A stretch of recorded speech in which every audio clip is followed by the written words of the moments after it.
기도하겠습니다. 하나님 감사합니다. 저희에게 구원을 베푸시고 저희에게 말씀으로 동행하여 주시고 성령으로 그 말씀을 생각나게 하시고 영원까지 하나님 쫓아 살아갈 수 있도록 인도하신 것 감사합니다. 저희가 혼자가 아니고 주님과 동행하며 형제 자매들과 하나 되는 하나님 나라의 백성임을 잊지 않게 도와주시고 오늘 말씀하실 때 저희가 잘 듣고 그 하나님의 자녀답게 순종하고 살아갈 수 있도록 인도하여 주시옵소서. 이해할 수 있는 귀를 주시고 순종할 수 있는 손과 마음과 하나님께 헌신할 수 있는 심장을 허락하여 주시옵소서. 예수 그리스도의 이름으로 기도합니다. 아멘.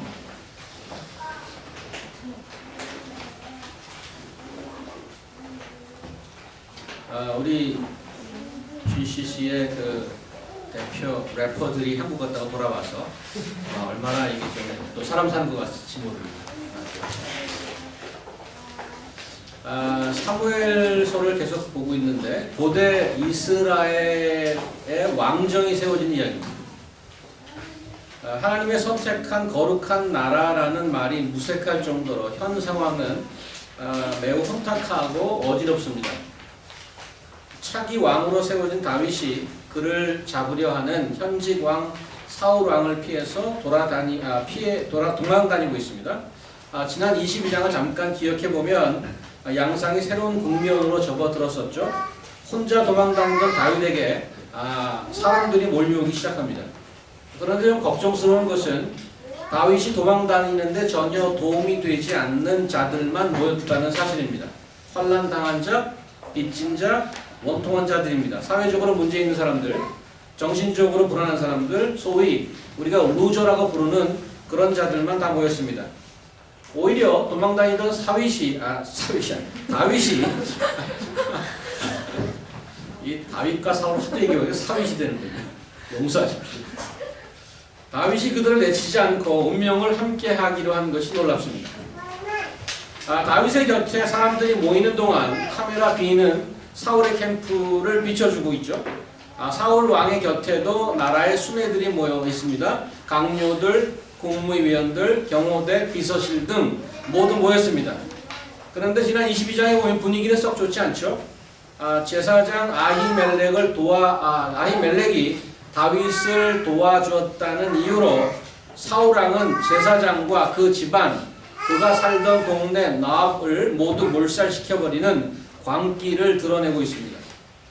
그런 끔찍한 사륙의 현장에서 한 사람이 탈출해서 살아남는데 제사장 아히멜렉의 아들인 아비아달이라는 사람입니다. 제사장 집에 벌어진 사건을 전해 들은 다윗은 그 책임을 자기에게 돌리면서 아비아달을 따뜻하게 맞아주고 위로해줍니다. 이렇게 권좌에 앉아있던 사울이 공포 정치를 벌이는 동안에 광야의 도망자 다윗은 소망 없는 자들과 함께 공동체를 이루어가는 아주 극명한 대조를 보이고 있는 것이 지난 시간까지 이야기입니다. 오늘 본문 23장은 주보를 펴시면 본문이 잘 인쇄되어 있는데 보시다시피 세 부분으로 나누어서 볼 수 있습니다. 그일라 사람들을 구해주는 첫 번째 부분, 또 그것을 알고 다윗을 잡으러 오는 사울을 피해서 그일라를 빠져나오는 것이 두 번째 섹션이고요. 계속 쫓기고 있지만 하나님께서 다윗을 끝까지 보호해 주신다는 것이 마지막 세 번째 부분입니다. 여기서도 대조는 계속되고 있습니다. 22장에서 사울이 제사장과 그의 가족들을 모두 살육하는 백성의 파괴자로 나오는 반면 다윗은 오늘 그일라를 블레셋 손에서 건져내는 구원자로 등장하는 거죠. 오늘 1절을 보시면 도망 중인 다윗에게 소식이 하나 전해 들어옵니다. 그일라라는 유대의 동네가 블레셋의 습격을 받고 있다는 소식입니다. 여기서 타작 마당을 탈취했다는 것은 수확하는 시기에 추수해 놓은 것을 약탈하려고 공격했다는 말입니다. 이런 문제가 발생하면 이것은 국방의 의무를 다해야 될 정부가 해야 될 일 아닙니까? 아이러니한 것은 그러한 사울 정권의 군사들은 다윗을 잡으려고 작전 중에 있고 오히려 도망 중인 다윗이 그일라를 돕는 모양새를 하고 있습니다. 2절을 보면 쫓기는 다윗이 그들을 구원해야 합니까? 라고 여호와께 묻고 있는데 하나님으로부터 답이 오지 않습니까? 가서 블레셋을 치고 그일라를 구원해라. 그 말을 전에 들었던 다윗의 부하들이 난리가 나죠. 다윗 장군님, 제정신입니까? 지금 우리가 도망 중이잖아요. 도움을 받아도 시원찮은 마당에 무슨 남을 돕는다는 얘기입니까? 아무리 도와주는 것도 좋지만 형편 봐가면서 해야 되는 거 아닌가요? 그래서 4절 다윗이 여호와께 다시 묻습니다. 그랬더니 같은 대답이 돌아오죠. 다윗 일행은 그 길로 출동해서 그일라를 구해줍니다. 5절에 보니까 전투에 승리한 것뿐 아니라 가축을 노획물로 가져오게 됩니다. 겨우 목숨만 건지는 그러한 승리가 아니고 완벽한 대승을 거두었다는 말입니다. 역시 하나님의 말씀을 따르면 언제나 승리, 언제나 축복 이런 겁니다. 우리 교회가 훈련이 안 됐는데 이럴 때 여러분들은 아멘 이렇게 한번 하시는 겁니다. 저희도 이렇게 좀 시대의 변화에 따라서 아멘도 좀 하고 그러셔야 되는 겁니다. 이따가 두 번째 제 기회를 드릴 때 아멘을 누가 잘하나 보겠습니다. 자, 두 번째 섹션에 들어가면 다윗의 무리가 어려움에 처하게 됩니다. 그일라를 구원해 준 것까지는 좋았는데 그곳에서 블레셋과 큰 전투를 벌이면서 다윗의 위치가 드러나 버렸습니다. 바로 사울의 군대가 다윗을 잡으러 몰려오는 거죠. 괜히 남 좋은 일만 해주고 자기들은 죽게 생긴 겁니다. 하지만 여기서도 하나님의 말씀이 위력을 발휘하지 않습니까? 11절, 12절을 보면 하나님께서 말씀하기를 사울의 군대는 확실히 쳐들어올 것이다. 그리고 그일라 주민들은 확실히 다윗 일행 너희를 사울에게 넘겨줄 것이다. 이렇게 말씀합니다. 블레셋의 공격에서 구해주었더니 배은망덕도 유분수지 그일라 주민들은 위험에 처하자 자기들을 구해준 다윗을 지체 없이 넘겨줄 것이라고 하나님이 말씀합니다. 다윗 일행은 할 수 없이 그일라를 빠져나왔고 다행히도 13절 보면 사울의 추적을 따돌리는 데 성공했습니다. 그일라에서 승리를 거둔 것처럼 멋진 마무리는 아니었지만 그래도 인명피해 없이 피신할 수 있었던 것은 하나님의 말씀 때문이었습니다. 역시 하나님의 말씀을 들으면 언제나 안전이고 성공입니다. 아멘. 끝났네요.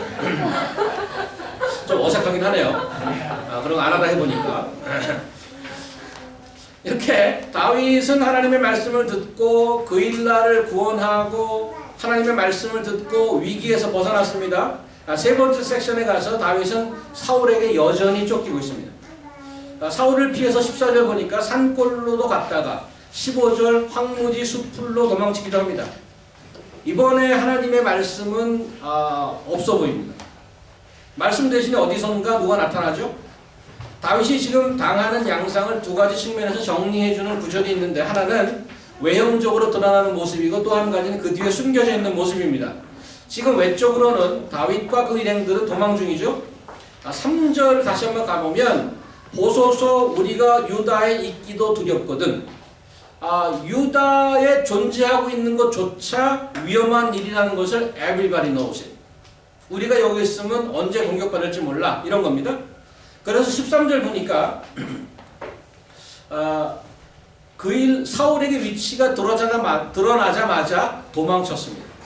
그리고 14절 피할 수 있는 곳이면 어디든 산이든 골짜기든 숲을 속이든 광야든 어디든 도망다녔습니다.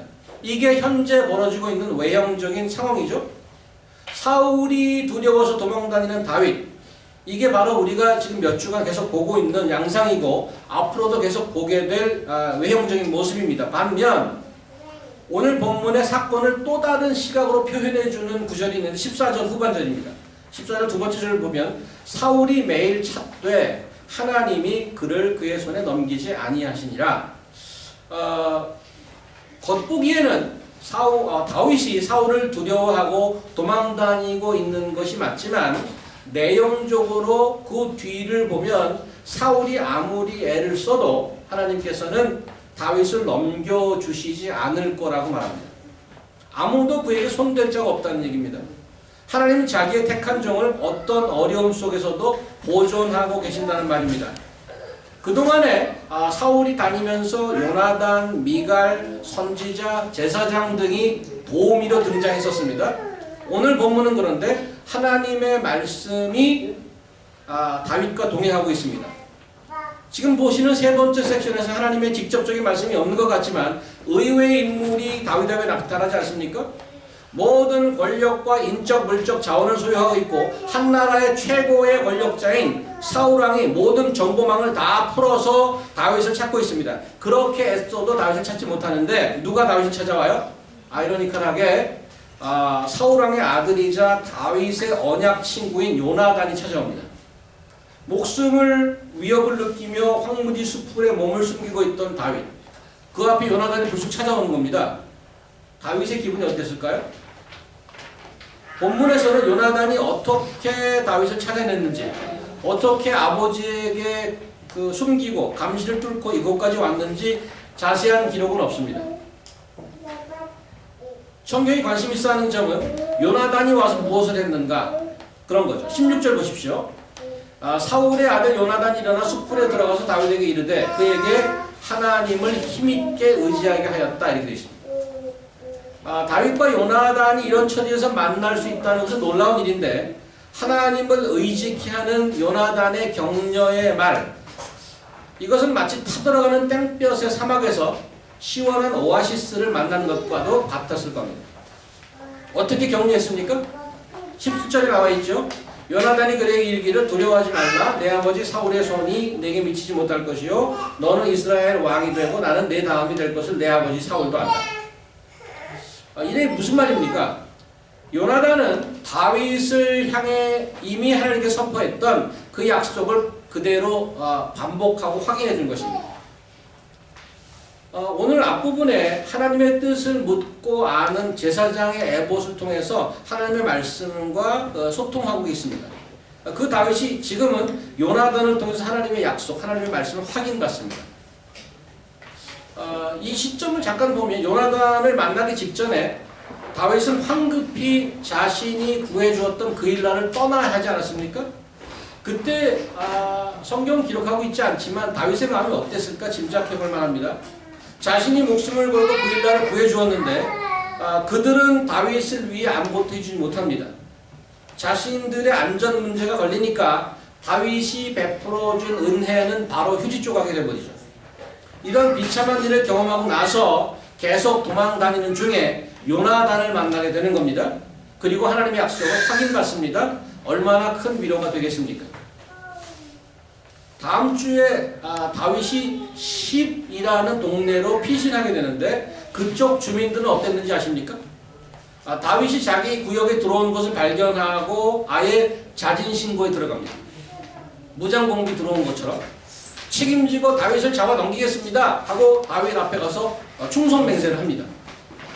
다윗은 이러한 일을 당하기 전에 요나단을 만나서 약속을 확인받는 것입니다. 안 좋은 일이 양쪽으로 전후로 끼어져 있습니다. 그래서 요나단을 만나서 하나님의 말씀과 하나님의 약속을 확인받는 것은 요나단을 버티게 하는 큰 힘이 되었다고 믿습니다. 자, 오늘 본문을 정리해 보겠습니다. 다윗 일행은 목숨을 걸고 도망 중이었지만 유대 그일라 주민들이 어려움에 빠지자 그들을 구해주었습니다. 그들이 그렇게 움직이도록 했던 것은 하나님의 말씀이었습니다. 그일라에서 승리를 거두었지만 사울 군대를 맞이하게 되었습니다. 다행히 그들을 따돌리고 탈출에 성공합니다. 이들이 빠져나올 수 있도록 정확하게 정보를 준 것도 하나님의 말씀입니다. 하지만 사울의 추격은 계속되고 있습니다. 광야로 골짜기로 여전히 도망다니며 숨어 다녔습니다. 그러한 와중에 영원한 친구인 요나단이 불현듯 나타나서 다윗이 안전할 것이고 결국 왕이 될 것이라고 힘을 주었습니다. 하나님의 약속을 확인해 줍니다. 이러한 오늘 본문의 전체 정리를 하면서 어떤 결론을 내릴 수 있을까요? 여러분 준비하시기 바랍니다. 하나님의 말씀이 동행하는 자는 결코 쓰러지지 않고 결국 승리한다. 우리도 하나님의 말씀을 붙들고 살자. 기본적으로 여러분이 아멘 하신 것 우리가 경험하고 확신한 진리 맞습니다. 그런데 오늘 여러분과 한 칸 더 깊이 생각해 보고 싶은 것이 있습니다.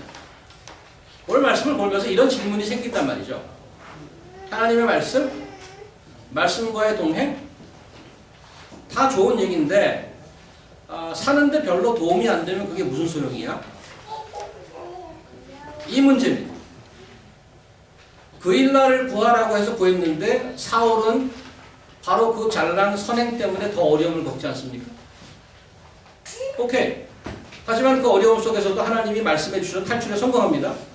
그래요? 탈출하면 뭐합니까? 계속 광야로 숲으로 골짜기로 도망다니는 신세인데 요나단 뜬금없이 나타나서 반갑고 잠시 위로가 될지 모릅니다. 그러면 뭐합니까? 고달픈 광야 생활은 여전한데 어떻게 생각하세요? 그런 생각 들지 않으십니까? 하나님의 말씀이라는 게 내 곁을 동행한다고 해서 내가 살아가는데 별 도움이 안 된다면 그게 무슨 소용이냐? 이런 말이에요. 하나님의 말씀을 듣고 동행한다고 해서 우리가 아멘 할렐루야 박수치고 그냥 지나가기에는 걸리는 게 있단 말이죠. 이 문제를 어떻게 풀어야 할까? 잠시 포즈를 하고 필름을 뒤로 좀 돌려서 다윗의 지난 행적을 잠시 복기해 보도록 할 텐데 지도를 한번 볼까요, 우리?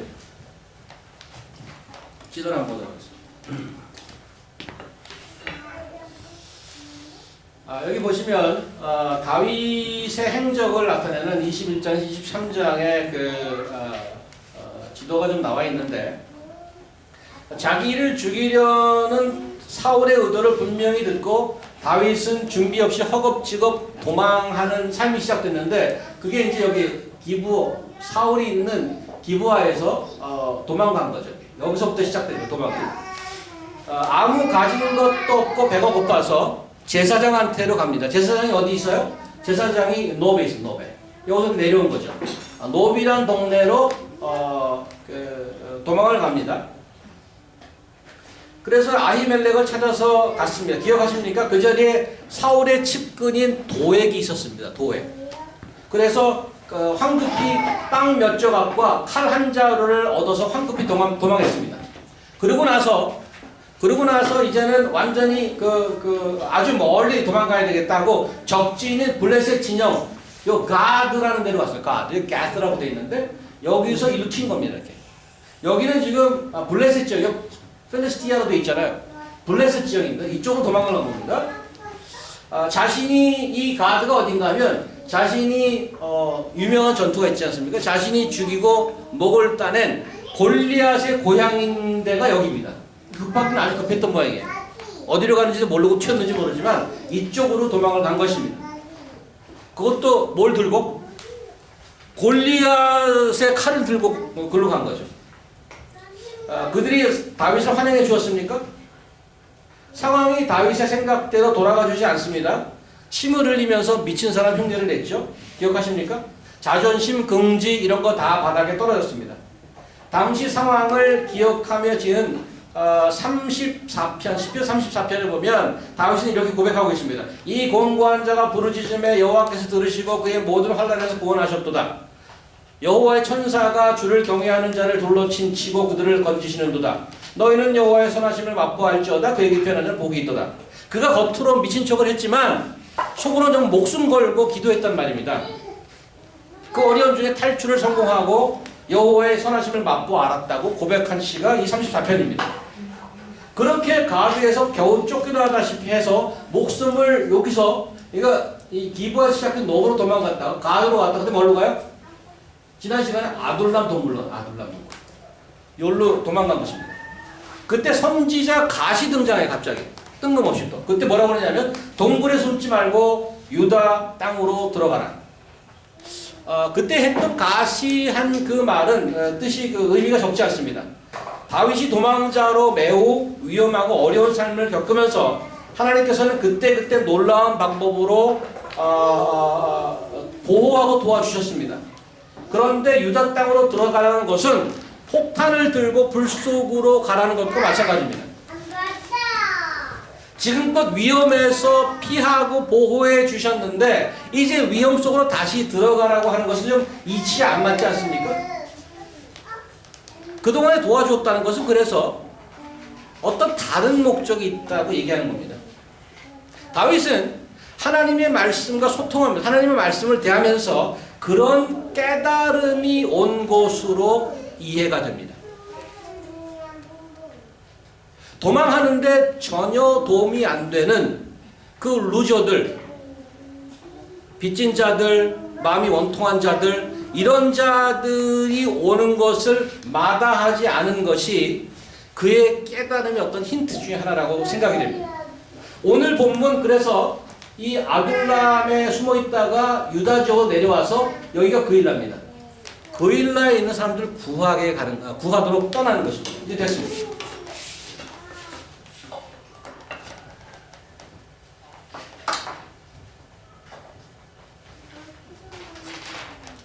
오늘 본문 그일라 사건에서 다윗의 변화를 조금 더 자세하고 분명하게 볼 수 있습니다.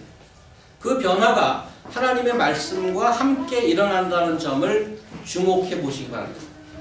그일라가 공격을 받고 있다는 소식을 듣고 다윗이 처음 던졌던 말이 뭐죠? 2절. 내가 가서 블레셋 사람을 치리이까.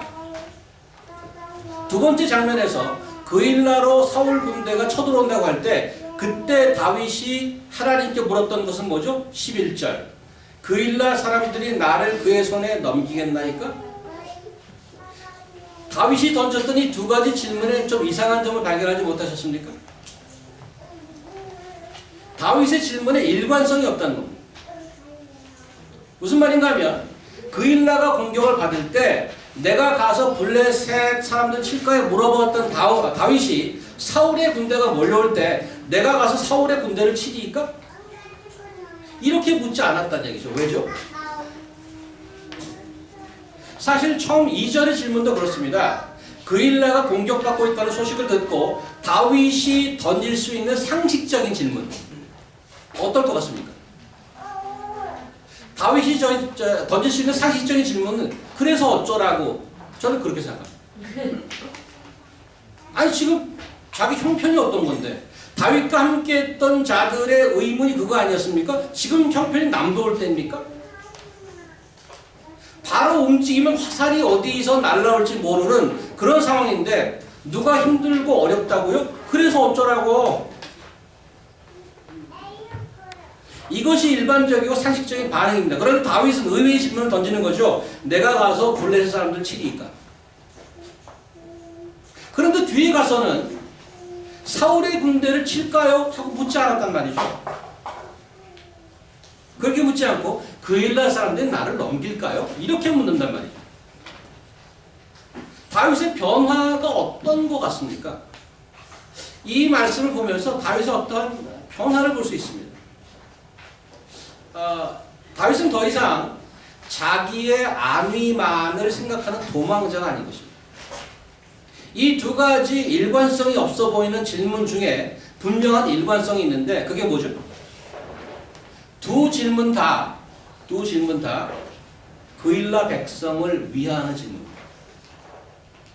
나를 위한 하나님의 뜻을 묻는 것이 아니고 백성을 위한 하나님의 뜻을 묻는 것입니다. 10절 보십시오. 다윗이 이르되 이스라엘 하나님 여호와여 사울이 나 때문에 이 성읍을 멸하려고 그일라로 내려오기를 꾀한다 함을 주의 종이 분명히 들었나이다. 사울의 의도를 분명히 들었습니다. 사울은 이제 내려와서 그일라를 촉토화시킬 작정입니다. 다윗을 잡는 일이라면 수단 방법을 가리지 않은 기세입니다.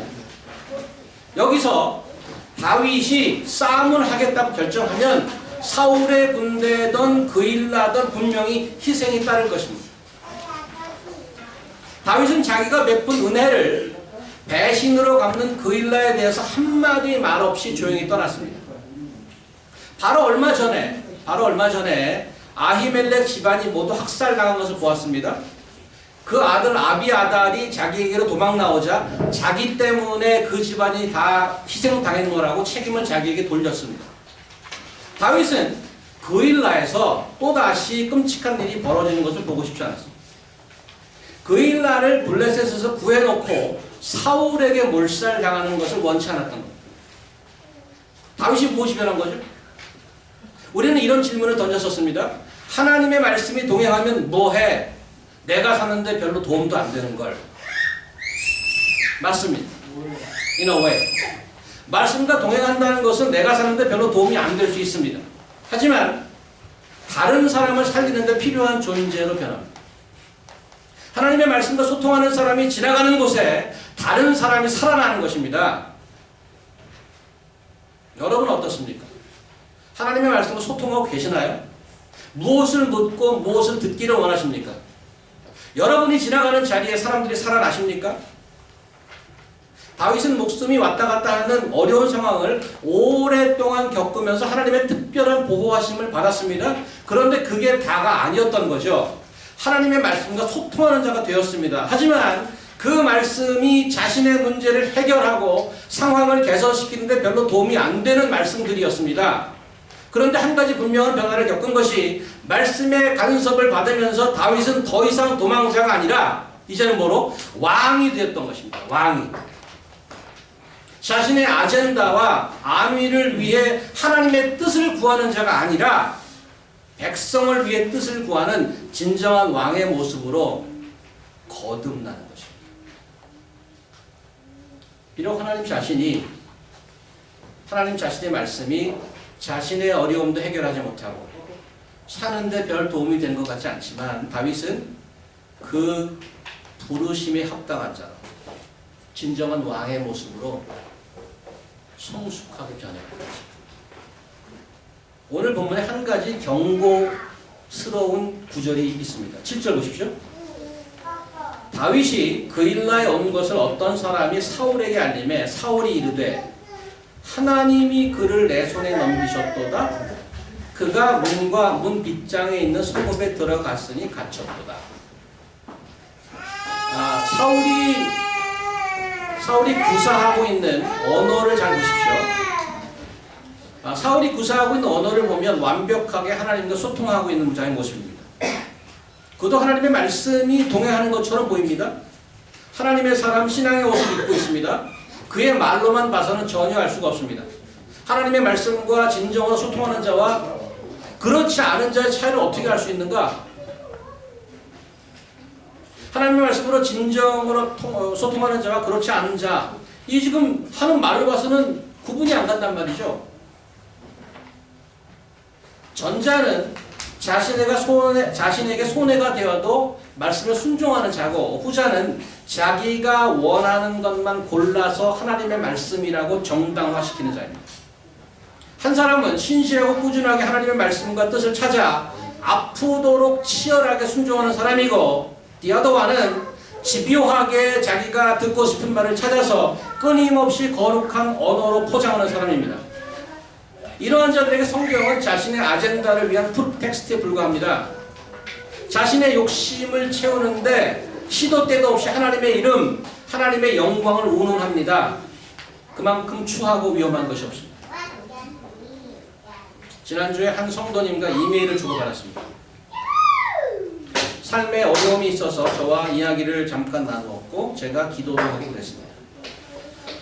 그분께서 보내주신 이메일에 이런 말이 적혀 있었습니다.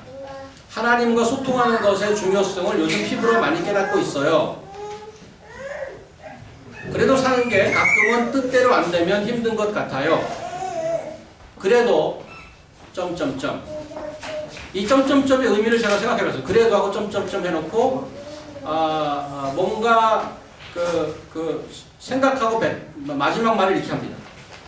힘들 때 부를 수 있는 이름이 있는 사람이 오늘 당장 힘들지 않은 인생보다 훨씬 복이 있다고 생각해요. 저는 이 대목에서 눈물이 핑 돌았습니다. 힘들 때 부를 수 있는 이름이 있는 사람이 오늘 당장 힘들지 않은 인생보다 훨씬 복이 있다. 멋지지 않습니까? 여러분은 do you have that name to cry out to? 예수께서 광야에서 5,000명을 먹이시고 난 후에 집회 때마다 사람들이 미어 터졌습니다. 그러자 예수께서 그 기적의 의미를 자세히 이렇게 설명해 줍니다. 나는 하늘에서 내려온 살아있는 떡이니, 볼까요? 잘 보십시오. 나는 하늘에서 내려온 살아있는 떡이니 사람이 이 떡을 먹으면 영생하리라. 영원히 살리라 이거죠. 내가 줄 떡은 곧 세상의 생명을 위한 내 살이니라 하시니라. 내가 진실로 진실로 너에게 이르노니 인자의 살을 먹지 아니하고 인자의 피를 마시지 아니하면 너희 속에 뭐가 없느니라? 생명이 없느니라. 살아계신 아버지께서 나를 보내심에 내가 아버지께로 말미암아 산 것 같이 나를 먹는 그 사람도 나로 말미암아 어떻게 살리라.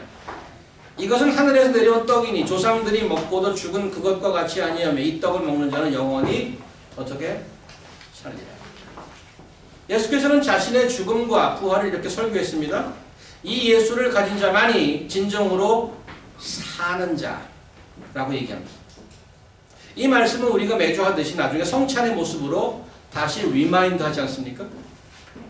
예수의 죽음과 부활에 동참하는 자만이 그 생명을 누릴 수 있다고 얘기하는 것입니다. 이렇게 설교한 후에 회중들의 반응이 어땠는지 아십니까? 회중들의 반응이 그때부터 그의 제자 중에 많은 사람이 떠나가고 그와 다시 함께 다니지 아니하더라. 열심히 설명을 했는데 다 떠났답니다. 그래서 12제자만 남았어요. 예수님이 묻습니다. 예수께서 12제자에게 이르시되 너희도 갈래? 시몬 베드로가 대답합니다. 주여 뭐가 주께 있사오니? 영생의 말씀이 주께 있사오니 우리가 어디로 네게로 가오리까? 예수님은 영생의 말씀입니다. 말씀과 동행하는 사람이 생명을 얻습니다. 그 말씀이 내가 당장 내 삶에 크게 도움을 주지 못할지도 모릅니다. 하지만 그 말씀을 가지고 함께 가는 자, 그가 가는 곳마다 생명이 심기워지고 사람들이 살아나는 것입니다. 저는 여러분과 제가, 우리 교회가 말씀과 동행하는 그런 교회가 되면 좋겠습니다.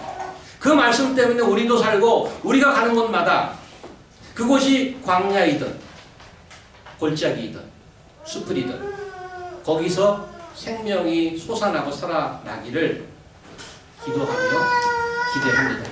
기도하겠습니다. 하나님, 세상의 눈으로는 생명이 어디 있는지 보이지 않을 겁니다.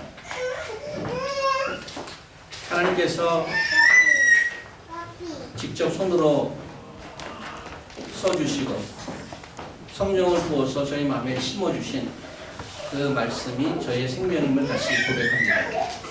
그 말씀을 따라서 오늘도 한 걸음을 내딛고 저희가 내딛는 걸음걸음마다 생명이 살아나게 인도하여 주시옵소서. 예수님 이름으로 기도합니다. 아멘.